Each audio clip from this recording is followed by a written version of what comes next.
Thank you. Please be seated and good morning to everybody. We will begin. I move to approve the minutes from the November 25th, 2025 board meeting. Second. Second by Mr. McCafferty. Any unreadiness? All in favor, aye? Aye. Aye, the ayes have it.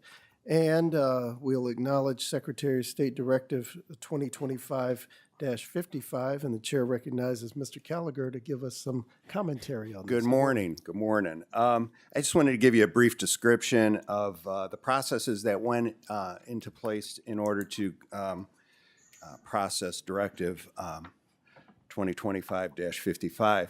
On November 21st, the Board of Elections received the directive regarding the new congressional maps passed by Bipartisan Commission. At first glance, we could see that there were no changes in Cuyahoga County, but in typical Cuyahoga County style, we still went through our due diligence to verify that everything was correct. So first of all, we compared the legal descriptions from the past 2022 legal descriptions, and bipartisan teams proofed that legal language word by word, and we saw that all the language did match. Then John Eddy, our GIS technician, drew the congressional maps based on the new 2025 description, and he actually physically laid both maps over each other, and we could visually see that there were no changes. Then bipartisan teams went through and verified the new legal descriptions for each street associated with the census blocks, and they were correct.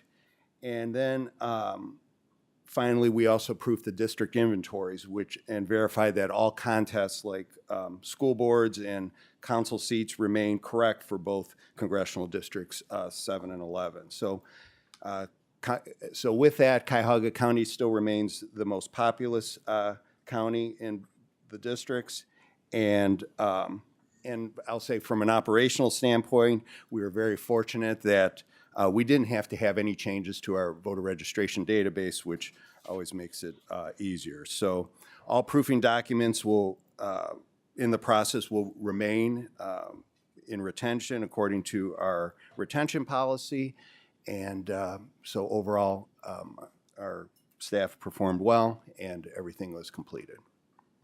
Thank you, Mr. Gallagher. Any questions for our Deputy Director related to this? Okay, hearing none, I move to acknowledge Secretary of State Directive 2025-55. Second. Second by Mr. McCafferty. All in favor? Aye. Aye, the ayes have it.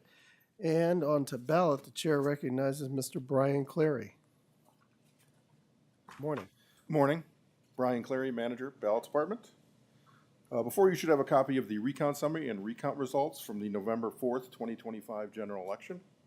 Last week, all 5 days, the Ballot Department performed 5 automatic recounts. We recounted Cleveland, Ward 12, Member of Council, Bedford City School District, Member of Board of Education, Orange City School District, Member of Board of Education, North Wilton, Ward 6, Member of Council, and then North Randall, Member of Village Council. All 5 recounts matched the official results exactly with no changes. Before you have a breakdown of which precincts were randomly selected and then how we counted the rest of them. And I'll take any questions if you have them at this time. Thank you, Mr. Clary. Board members, any questions for Mr. Clary? Okay, thank you, sir. Hearing none, I move the certification of the recounts from the November 4th, 2025 general election. Second. I'll give that to Ms. Stewart. Second by Ms. Stewart. All in favor, aye. Aye. Aye, the ayes have it. And I move to acknowledge the following appointment to elected office: Norman Bliss, Oakwood Village Council, Member of Council at Large. Second. Second by Mr. McCafferty. All in favor, aye. Aye, the ayes have it. And on to Fiscal Services, the chair recognizes Director Perlotti, or Ms. Brown. Ms. Brown, I think I see you moving. Okay. Ms. Tara Brown. Good morning, Tara Brown, Fiscal Manager. All right, so I have 4 resolutions today. I'll just go through them all, then go over them later. All right, the first one is funding for the Pitney Bowes, so it's funding for our postage meter in the amount of $200,000. The second one is funding for our mailing permit in the amount of $60,000. So these are just routine fundings to set us up for the year. The third one is payment for Dave Hallman Chevrolet, so it's payment for a replacement cargo van. So in working with Fleet Services, we recognized that our van was not in alignment with the county standards to replace every 10 years. And then the third one is a payment for our additional passenger van, and this is for our nursing home outreach and other BOE operations. Okay, thank you. And we have those in our board packet. Any questions for Ms. Brown related to these petitions? These resolutions? Okay, hearing none, I move the approval of resolutions in agenda item 5, A through D inclusive. Second. Second by Ms. Stewart. All in favor, aye. Aye, the ayes have it. Thank you, Ms. Brown. Thank you. And on to new business, Director Perlotti. Good morning, everyone.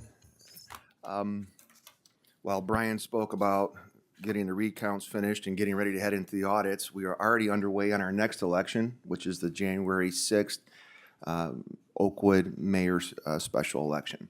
Yesterday was the close of registration, and today is the opening of absentee voting. We've actually already, prior to this meeting, have had 2 voters come vote early in person, so that's exciting. We were hoping that we would get at least 1 for the cycle, so we already beat that on day 1. Today in the mail, 32 vote-by-mail ballots are being sent out to those valid requests that came in. For this election, because of the size, it is a 5-precinct location. We will be processing all the vote-by-mail, outbound mail ourselves. So we have the materials here in-house, the envelopes, the ID envelopes, and as we process applications, we will go ahead, print the ballots with our on-demand printers, and fold them, insert them, and send them out.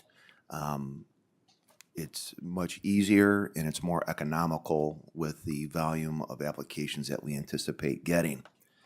For the early in-person voting, it is standard hours, meaning the first 3 weeks, Monday through Friday, except for this week, starts on Tuesday, 8 to 5. The last week, 7:30 to 7:30. Except for the close, that'll be on the Tuesday of that final week, where it's 7:30 to 8:30, and we will be open the final weekend before voting.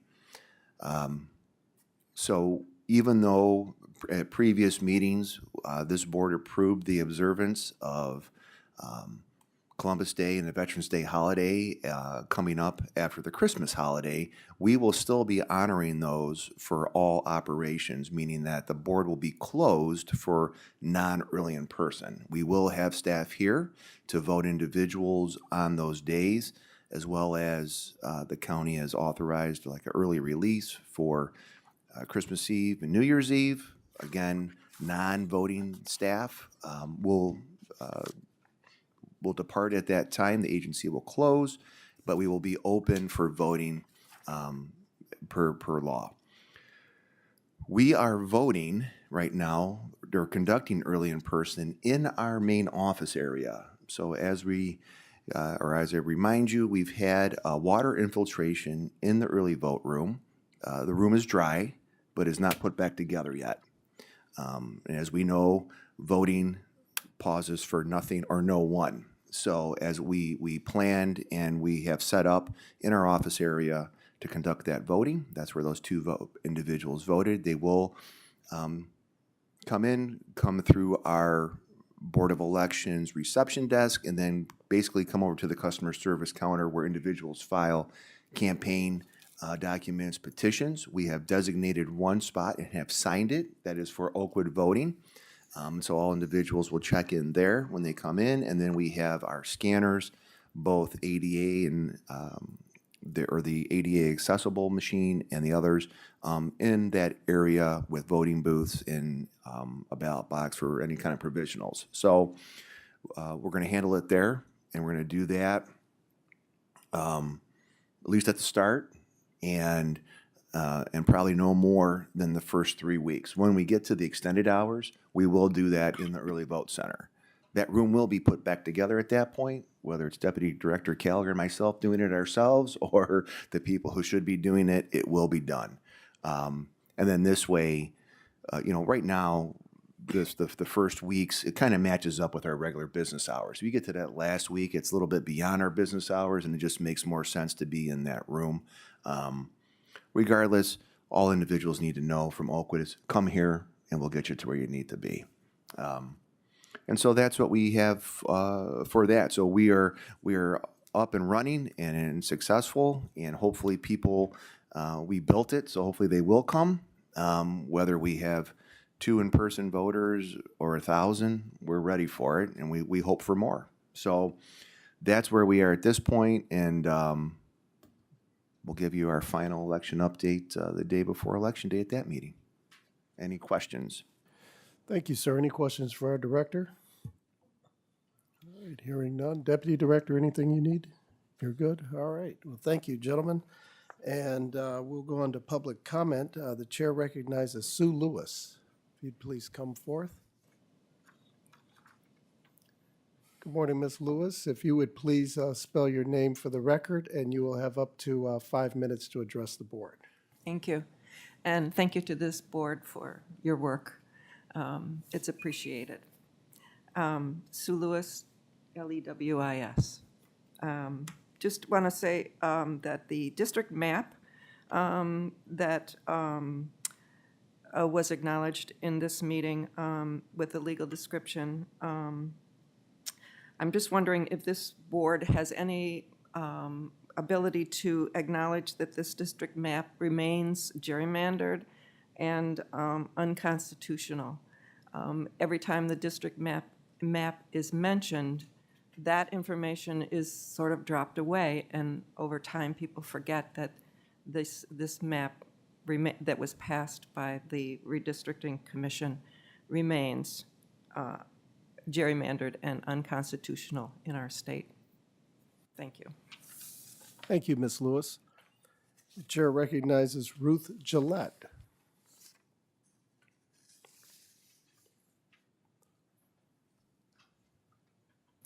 Morning, Ms. Gillette. If you'd please spell your name for the record. Sure.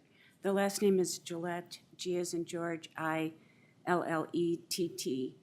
There's no E on the end, which it's not your fault.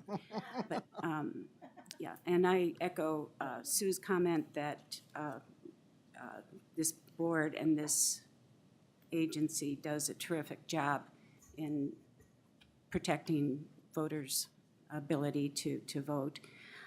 Thank you for the opportunity to talk about SB 293. This bill would require boards of elections to only count absentee mail in ballots which arrive at the BOE on or before 5 p.m. on the day of the election.